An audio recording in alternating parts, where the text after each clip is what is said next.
Hi, welcome to another episode of Hot Takes. Now, honestly, you couldn't make this up. Rushnara Ali is Labour's Minister for Homelessness. And it seems that she's got a lot of experience in this because it seems she's making a lot of people homeless. Labour have got a renters' rights bill. It's going through and it's going to put more rights into the hand of tenants and take powers away from landlords and basically kill the rental industry in Britain. Rushnara Ali has houses and homes and flats and things that she rents out. She's got a little portfolio and she rents these out. And although the Renters' Rights Bill hasn't even come into force yet, she's been accused of breaching it because the things she's doing before it comes into force in order to try and obviate any future problems seems a bit hypocritical.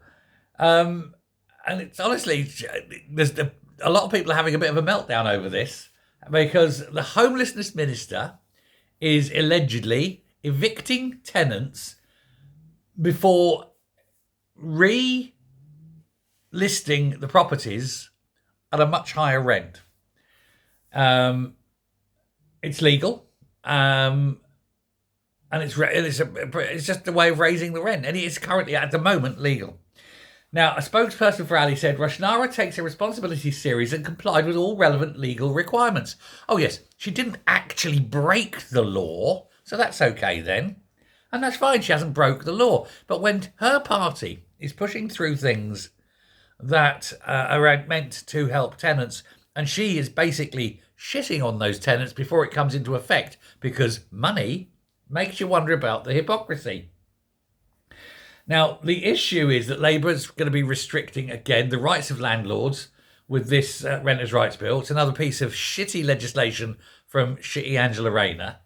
And actually, Ali would have been caught out by the provisions. We've got a list here. There's only 4, but it's worth going through for the humour, I think. The abolition of fixed-term tenancies. The bill removes these and replaces them with periodic tenancies with no end date. The option to allow a fixed-term contract to expire disappears. So basically, if you want to say, right, you can move in my house, I need it for a year, and then I'm moving back in, that's gone, because once they're in, there's no reason for them to go out again, and you've got very, very difficult recourse to get back into the property. So there's something that's going to end, isn't it? If a landlord ends a tenancy and regains possession, they are banned from reletting, marketing, or letting, or marketing for letting, or granting any occupancy license for a restricted period of 12 months. This period starts from the later of the notice expiry date or the court proceedings for possessions are filed. So if you go, what they're saying here is, if you have a tenant that's just not paying the rent, and you go to court, and you've got to wait 3 months before you can even begin the process. You go to the court, you push the court papers through, boom, boom, boom, boom, boom. It can take up to a year to go through the court position. Eventually, you get the court gives the tenant the get out and go order. The landlord then takes possession, and remember, hasn't had a penny in rent for 18 months. The landlord then can't rent out that property for a full 12 months. Tell me again about how landlords are going to rush into the market and rent their properties out. The penalties for a breach of that are £7,000 for initial or minor breaches, escalating to £40,000 for serious or persistent. So not only are you not getting rent for 2.5 years, you're then hit with a £40,000 bill if you try to get rent.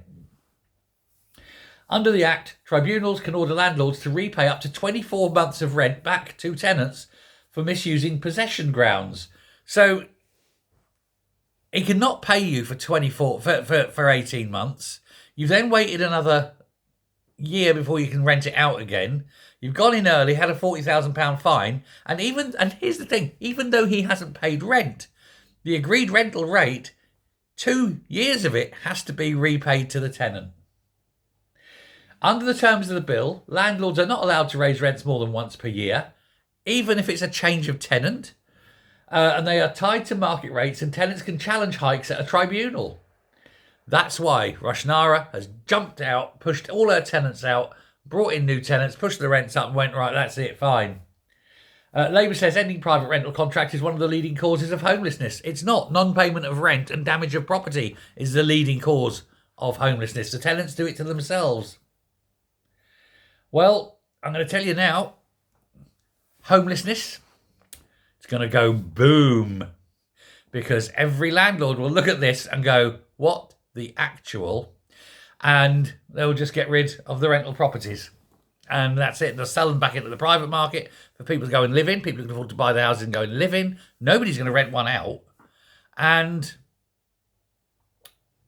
where are all these renties going to go and live? Because there won't be any rental properties. And these are people who can't get a mortgage, remember. So, well done, Labour. Throw in thousands of people, tens of thousands, hundreds perhaps of thousands of people onto the streets, living under bridges in cardboard boxes because Labour every time. This is what happens when you let a moron have power. Thanks very much. Bye.